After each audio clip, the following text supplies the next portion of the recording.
Everybody, welcome back to the Creating Health and Wealth for Retirement podcast. This is Mark Delaney. He is going to help you with all your health questions and strategies to have a better, more fulfilling, active life. And he's Rick Collins. He's going to show you how to create wealth in retirement by making some better financial choices today. And he's got an interesting topic for us to talk about today. Rick, what are we talking about? Today, we're going to talk about regret.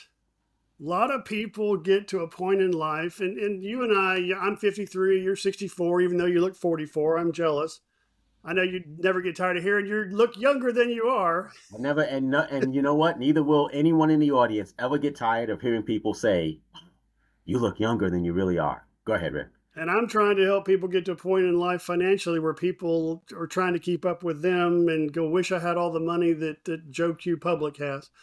But regret is one of those things that seeps into our lives because we've made choices along the way. Um, we get a case of the woulda, coulda, shouldas, but oftentimes we didn't. So woulda, coulda, shoulda, but didn't. I should have gone to this college. I should have taken that job. I should not have married that woman. And sometimes it gets a little overwhelming. People get to the point where they feel stuck. They feel like they're unworthy of love or unworthy of success. They have a fear of failure because they've crashed out and burned a couple times in their lifetime. So they regret where they are. And to me, regret is almost like giving up because if I'm stuck in regretting my life's choices, I'm not looking forward. I'm only looking backwards. And there's a reason your windshield in your car is so big and your rearview mirror is so small. It's because looking forward is how you navigate life. And if you're stuck looking backwards, you're not going to see the opportunities that come your way today. Um, to quote Master Shifu, Kung Fu Panda, one of my favorite movies. Yes, I'm a 53-year-old kid who likes cartoon movies. Master Shifu said to Po, actually, Master Oogway said to Master Shifu, yesterday is history, tomorrow is a mystery, today is a gift. That's why it's called the present. So if you're stuck living in the past and regret and being depressed about where you are in life, you're not here today, and you're definitely not preparing for tomorrow. And that could be finances or your health or your relationships, your growth in spiritual growth, your prayer life. I'm a Christian, Mark. You're a Christian, right? Yes, I am, proudly. We and I hope our audience, if you're Christian, great. Well, good to have you here. If you're not a Christian, I just want you to know that you are loved, and no matter what your belief system is, I think in my heart that we are created to be more, do more, and have more if we can get out of our own way. I am God's original masterpiece, even though I've made some bad choices. I've learned from them, and that's where the key is we learn from our mistakes. We don't dwell on them. We don't stay in a depressed state because my life is terrible. Regret is one of those things that keep us chained to where we are, and if you stay stuck where you're living in the past, you can never break free of it.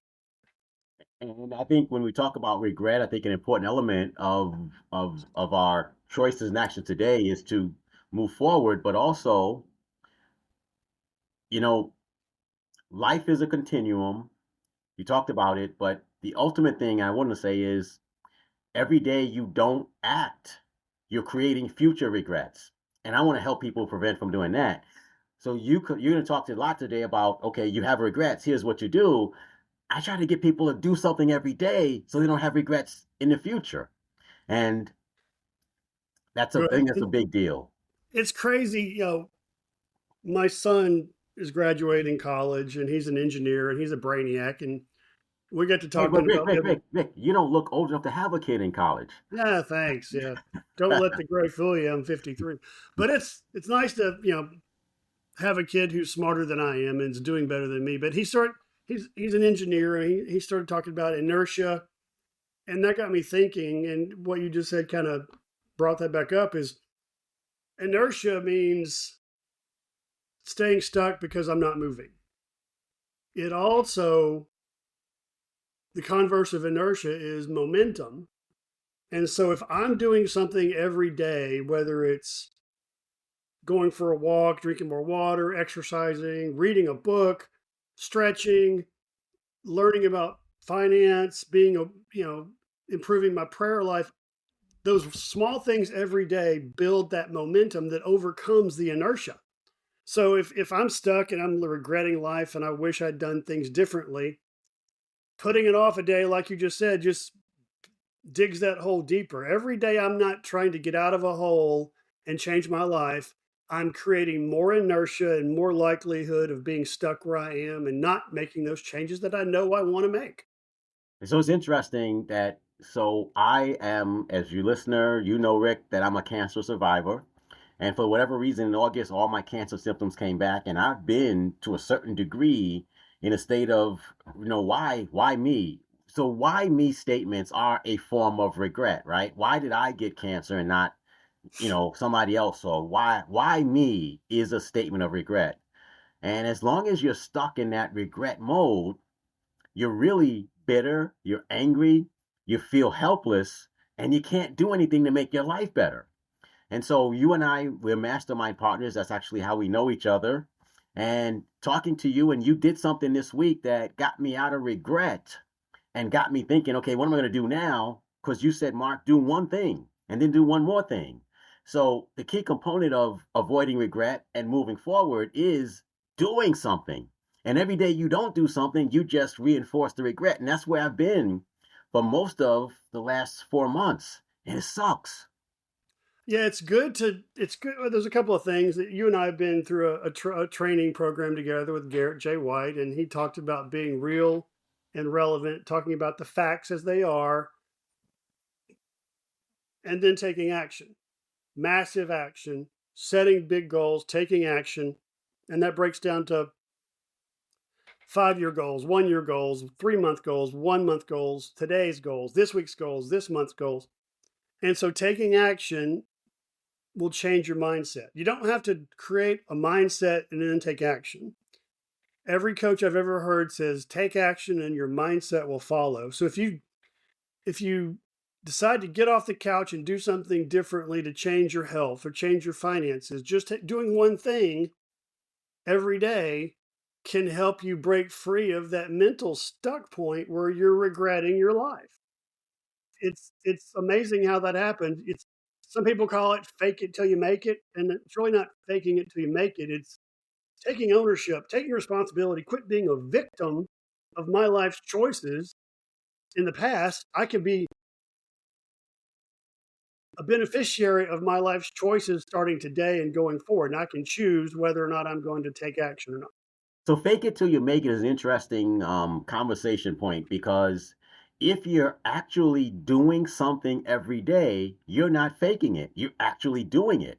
The faking person is the one who sits at home saying they're doing something, but they're doing the fake it till you make it statement is just a stupid statement. I apologize. If you're doing something, you're not faking it. You're learning, you're getting better, you're actually doing. The people making fun of you, those idiots are the ones who's faking it because they're not doing anything. So doing something is the answer to every problem you have. It is at least the beginning of the answer to everything that's wrong with your health and your wealth. Doing nothing is simply continuing the problem infinitum. That makes sense? Yeah, you mentioned other people. It's we're in the college football playoff season right now, and everybody's being armchair quarterback and second guessing the coaches. And even my youngest son, he runs track, and he ran the other day for the first time in a week, and he had a slow time, and he was beating himself up. I'm like, look, you are miles ahead of everybody else sitting on the couch. And same with the college athletes. There's nobody playing second guessing the quarterback, Monday morning quarterbacking a coach that can do anything that these athletes are doing, yet they want to throw rocks at people because it makes themselves feel better about bringing other people down. So one of the things I want to caution our listeners about is making a decision and sharing those goals with the right person. And I love my family, bless their hearts, but they find negative things to say every time. So I am careful what I share with my my in-laws especially. But good friends, accountability partners like you and I have together, I can tell you what I want to accomplish, and you give me encouragement and ask questions and provide accountability. Where a lot of people, if I want to, if I'm stuck in a place where I'm regretting my life, if I want to get healthier, say if I was 300 pounds, and I see this every time I go to the gym, there's a 300-pound woman in that gym every time I'm there. Different 300-pound women. There's a gaggle of 300-pound women, but hey, they're in the gym. They don't like where they are, but they're taking action, and I thank them every time I see them because they're inspiring other people because they got off the couch, decided not to play victim anymore, and they're taking action to do something to improve their lives. I think that's an excellent point. Sometimes we want to conform to the norm of others because we want to fit in with that group. And the best thing that we can do is blaze our own trail because at some point, those people are going to create a life that you probably don't want to be a part of, meaning financially, with their health, with their relationships. I tell this story all the time. When I first got married, I had a friend who always used to tell me about his extramarital conquests. And when I was single, that was fine. When I got married, I said, "Hey, you can't talk about those anymore. I don't want to hear about them. I'm trying to be faithfully married." And I had to let him that part of his life go because he was still a good friend, like a brother to me. But ultimately speaking, you're wanting to conform to other people's standards for your life will create results for you in the future that you don't even know exist. And so, first thing I would say about avoiding regrets is be your own man, be your own woman, be your own team. Do what you think is going to create the life that you want to live. Yeah, it's important to be honest with yourself. Set some goals to do things differently. I do a recovery program. I struggle with an addiction in my past, and I help other people with their addictions right now. And a lot of people that I talk to, they regret their life choices. They've gone to jail. They've lost everything more than once. And I I explained to them that your story is who you are. At least it was. It's not. It's more your history and your past make you who you are, but your decisions today make you who you will be, and that person is not the same person. Um, Bad things happen to good people. Good things happen to bad people. We take all of this life experience, disappointments, setbacks, regrets. We can use those one of two ways. We can use those as a reason to give up and play victim, or we can use those as fuel to make changes. And I talk to people all the time about how they've come a long way. They don't see the point of why they had to endure all that they've done. And I point out to them that maybe they inspired somebody else, or maybe they've helped somebody else through their journey. So no matter what's happened in my life, I hope somebody's benefited. I think they have. I know for a fact that my personal experiences have helped me deal with other people, be more empathetic, be able to share from my heart about the things that I've done and experienced. So I can regret my life or I can use those experiences to help other people. I think Anthony Robbins once said, when you fail, you know one way not to create something that you want. Every failure shows you a way not to do something that you want. The problem I think most people have is they keep doing the same thing again and again and wondering why they're not getting a different result. I'm pretty sure Anthony Robbins said something like that. Yeah, So it's interesting. You mentioned not waste and not do it the same thing again. Thomas Edison tried to invent the incandescent light bulb, and it took over 10,000 failed experiments. 10,000. And somebody asked him, "Why do you keep doing this? You keep failing." He goes, "No, I just found 10,000 ways it doesn't work." Um, there's a reason we have WD 40 and not WD 39 or WD 19. It took the scientists to develop WD 40, which is a water displacement formula that's actually a degreaser and a lubricant and everything else. It took them 40 times to get it right. So if they'd stopped at WD 39, life would be much more squeakier and unpleasant for those mechanically inclined folks. What's also interesting is that when you look at quote evolution and you look at nature, we humans have been around 10,000 years. We're taller, bigger, in a lot of ways better than we were 10,000 years ago, or even 2,000 years ago, because we evolve as people, as a race. But are you evolving? You listening to me, and even you, Rick, and even me, am I evolving as a person by learning what works and what doesn't work and constantly moving towards what works to create the life I want to live in the future? I always say this to you and everyone who listens to me, every minute of every day, we make a choice. 10 seconds of pleasure versus a lifetime of pleasure. We do it every freaking day, every freaking hour, every minute. I got to make a decision. Am I going to watch television or am I going to read something that's going to help me move my life forward? Am I going to ask for what I want or am I going to accept the fact that by not asking, the answer is always no when you don't ask? There's so many ways. My diet right now determines my future. Whether I'm going to exercise, whether I'm going to budget, all this stuff is right now. This is my life. I can do something that's going to be fun and enjoyable for now, or I can invest in my future and do something that's going to make my life better. When you don't invest in your future, you're guaranteeing yourself future regrets. That is true. This phone right here can be a powerful tool for research and learning and listening to books, or it can be a tremendous time suck. And if I'm not careful, I can waste 3 hours scrolling Facebook, and or And I can it spend three happens more hours. often than we think, right? It happens, Yeah, sadly, it happens sometimes. we waste a lot of time. And as you said, 20 years from now, what will I regret?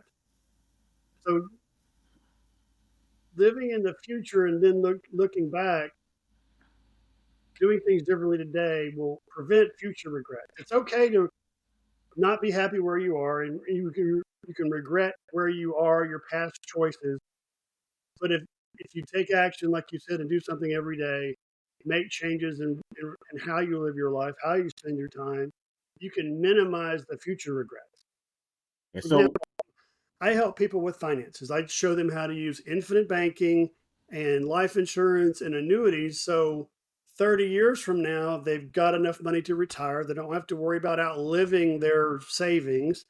They don't have to worry about income tax destroying their lifestyle. They don't have to worry about if they get sick or injured and can't work, how do they pay the bills?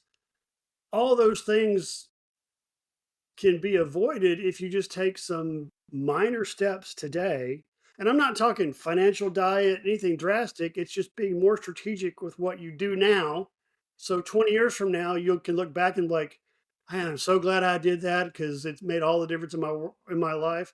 Or you can not avoid it, keep kicking the can down the sidewalk, and 20 years later, you're regretting the last 2 decades of your choices because you really screwed up. so one of the things that I always recommend that my clients do is I want them to become what I call purposefully consistent. Purposefully consistent. Consistent means they do the same thing every day. They consistently do something. Purposefully means, though, they do it with a purpose and they do it intentionally. And I don't give a hoot. I really was going to say crap, but I said hoot instead. But then I said crap anyway. So did I really serve you? Sorry. It doesn't matter. It doesn't matter where you are today. If you don't become purposefully consistent at caring about your health, your wealth, your relationships, then you will continue to be stuck where you are based on social influences that won't suffer when you're suffering 5, 10 years from now. And I can't get people to understand that. Like I It's got so many important. things. Go It's ahead, Rick. important. Something just came to me, a Zig Ziglar story. Sometimes we people tell us to do something, take a walk every day or save money every month. We don't see the immediate benefit. And Zig Ziglar has a story about priming the pump. He was an old farm boy in Yazoo City, Mississippi, and he needed some water. And he was thirsty. He's working in the field, and he went to the water pump. and he's pumping, pumping, pumping, pumping, pumping, pumping, pumping. No water's coming out, and he keeps pushing the handle, keeps pumping the handle, and his dad tells him, "Keep pumping, it's coming," and he keep pumping, pumping, pumping. If you don't know how a water pump works, you have to prime the pump. It takes a lot of energy to get water from the water table below all the way to the surface. But once you get that water up to the surface, then it flows out. So I encourage people to take a long-term look at what you want to accomplish. So taking action every day, it's building that momentum, it's building a foundation. You may not see immediate results right now, but over time you will see the benefits that are far outweigh the costs of the inputs and the work and the discipline that you put in to get what you want. Now, sometimes you may see immediate benefits. You may lose weight. Great. You may have less back pain, like I have less back pain now because I'm taking some steps to do that. You may see your bank account grow, but the long-term benefits are going to be maybe unseen for a while, but they're multiplying in the background. So when you do get to that end state, it's so much better than you ever imagined. So I'm going to say, Rick, that I'm going to, for the first time in many, many years of knowing, I'm going to disagree with you and say that chances are there's not going to be, if you're doing the right things, you're not going to get an immediate benefit. And that's why most people won't do them. No matter what it is and no matter what your life, you will not lose weight sustainably in the first day you start a diet. You will not run for miles the first day you go out and run. You will not become rich the first day you save money and live under a budget. You will not find true love because you went on a first date with somebody. It is a step to the ultimate goal that you want to have. And I would argue with you that when you get a fast, quick result, you cannot duplicate that in 99% of the cases. So I just thought to throw that out there for you. Yeah, you're absolutely right, and that's kind of what I was saying. Is the long-term benefits are going to be bigger than the short-term gains. The short-term gains are nice to have along the way, but some of them are real, some of them are not. You know, I've done diets and I lose 10 pounds first week. That's water weight. And the first time I have a snack that's not on the diet, I balloon back up. But the big thing for me is I may not see the immediate benefits, but I definitely don't see the negative consequences I'm avoiding or minimizing because I'm taking steps today that keeps those things from happening. So, big picture, there may not be an immediate payback, but you're right. The long term, you will see the benefits or the avoidance of the disease or the avoidance of the bankruptcy or the avoidance of having to work when you're 85 at Walmart because you didn't save enough money. Um, but yeah, it's important to start taking action today. You know, the best time to dig a well was or plant a tree was 20 years ago. The next best day is today. And so encourage everybody to get that momentum going every day with doing something, whether it's taking a walk,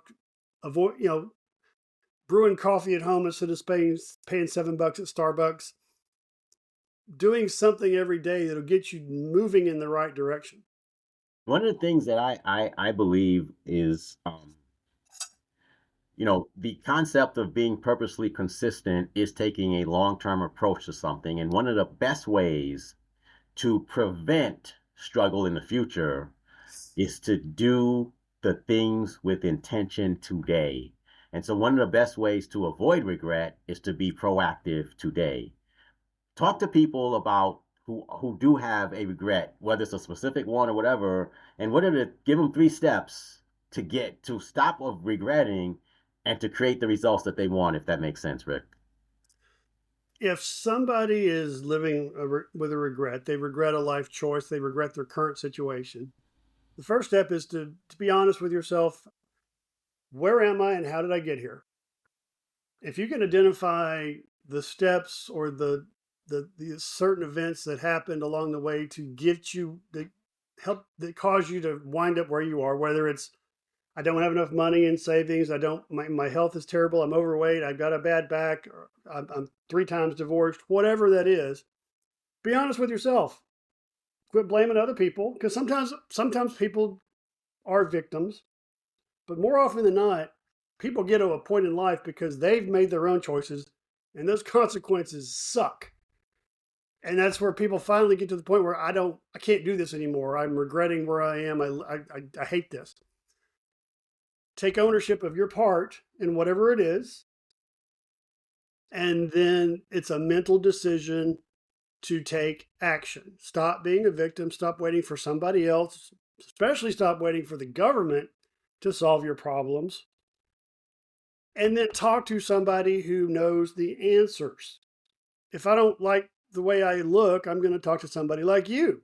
I don't like the way I feel, I'm going to talk to somebody like you. If somebody doesn't have a $500,000 in their retirement savings, but they want it, they need to talk to somebody like me to get some insights as to what they can do to make those changes. And then they just have to do it. And everything that you want for the future requires some sacrifice today. I believe this. And somehow something has to give today to create that you want for the future. So, Rick, um, talk about some of the ways that you can help someone avoid financial regret 10 years from now. Okay. One of the things I do is help people get out of debt. I have a debt elimination program that helps people get out of debt in 5 to 7 years instead of 20 to 30. That frees up money in your future that you can spend towards your retirement. I also talk to people about using life insurance and infinite banking. It's a concept where you become your own banker. You put money into a life insurance policy, then spend that money on your bills, on your house note, car note, kids' college, whatever. But you still earn interest on the money you put in, not what you left in. So you get to effectively spend the same dollar twice in your lifetime. That can compound your finances tremendously because you're earning interest over the next 20 or 30 years. And you don't have to worry about income taxes eating away at it, or stock market losses, or outliving your money. And the infinite banking policy that we create for you will actually kick in if you get sick or injured, can't work. It actually provides money for you to live on and take care of your family so you can focus on getting better. But there's nothing rocket science about that. It's just being more strategic with what you do and taking action every month to put money in your private bank. Um, How do you help people with their health? so the first thing I get them to do is care about their health. Like, I think that we see so many pharmaceutical commercials out there that we tend to subconsciously believe that there's a pill that's going to help you solve every problem. And there's not a pill. There may be a surgery that'll do something, but surgeries are always risky. So the first thing is care. Care today about your health tomorrow. The second thing is then just simply water, walking, and figuring out what specifically works for the individual, as opposed to what some study says should work for 50% of the people, or 70% of the people, or 80% of the people. Because something that works for 80% of the people didn't work for 20% of the people. 1 in 5, then that means it didn't work for. So the best way that I help people is to help them figure out what specifically works for them in their unique metabolism, their unique lifestyle, their really unique budget, and their really unique tastes and free time. So for me, the first thing that everyone should want to do if they want to improve their health is figure out what works for you, not follow somebody who's got their plan that they say will work for you, because every study ever done, unless even so, people have been shot in the head and live to tell about it. That doesn't mean you should go around being shot in the head. No diet works for everyone. No exercise program works for everyone. You got to find the one that works for you. We are coming up on the end of another episode, and we hope that we've given you ways to avoid regret, to get over the regret you have from the past, and to avoid regrets of the future. Rick, any last thoughts on this topic? I'm going to quote one of my favorite gurus, Jim Rohn, who said you can pay the price of discipline or the price of regret. And the price of regret is 10 times worse because you put yourself there. And I'm going to quote Russell Brunson because he said this, and I'm going to tell you that I have a regret that I didn't follow this advice 3 years ago when he said it. And he said, and now I'm listening to Alex Hormozi, another mentor of mine, say the same things. That which you do every day, you become great at. The bottom line is, so whatever it is that you believe will make you successful, if you start doing it every day, in a month you'll be better, in a year you'll be really good at it, and if you do it for 5 years you'll be really great at it, and people will say you're special and lucky. So develop a habit of doing what makes you successful every day and watch what happens to you. And Rick, I think we ought to hold each other accountable by committing ourselves to a behavior that will make us more successful and being forced to come back next week and tell whether we did that or not. So Rick, you can go first, I'll go first. You tell me something that you want to do that you're committed to doing this week. Now, we're recording this during the week of Christmas. We record this on a Saturday, and Tuesday is Christmas. So keep that in mind as you make your commitment. I'm going to spend an hour a day for the next week at least, but hopefully for the next several years, improving my body, my mind, and my spirituality just by being more aware of what I'm doing, spending time in the Bible, spending time listening to business and self-development information, and walking and drinking more water. I am going to focus specifically on being, this term I used earlier, purposely consistent at doing 3 things. Having a plan for every day. Secondly, creating some form of content, whether it's course content, marketing content, but actually creating content every single day except Christmas Day. I'm not going to do it on Christmas Day, and I won't do it on Sundays. But other than that, I'm going to be creating content. And then the third thing that I really want to do is I want to be in more control over my state of mind. Whereas I focus on the future, I focus on what's good, and no more woe is me, I once had cancer. And I want to use my story to inspire other people through the content I create and through everything I do to make their body so strong that they won't get cancer, or if they do get cancer, it won't dramatically impact their life. It's impressive. Yeah. Make it happen. I got to make sure I listen back to the recording to get all that, to make sure I can do all of that. But anyway, Rick, somebody wants to talk to you. What should they do? You can visit my website, getmydebtfreedate.com, getmydebtfreedate.com, and schedule a call with me. How about you? They should visit school.com/THMCLUB. That's school.com/THMCLUB. And they will learn a lot about what we do and how we do it and how I can help them free for the first 7 days. Rick, I hope that you have a wonderful Christmas. Now, if you're listening to this in July, you're like, Christmas, what are these guys talking about? Well, this was recorded the week before Christmas. Rick, I hope you have a wonderful Christmas with your family. I hope that you get to even enjoy your in-laws.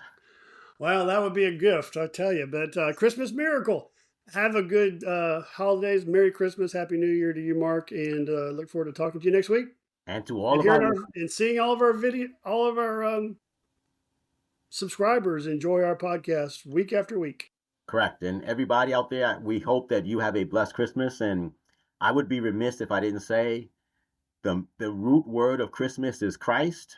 If you don't know him, you can also talk to us about getting to know him or someone that you care about that may help you. But ultimately speaking, go out, enjoy, be thankful for what you have, and we'll talk to you next week.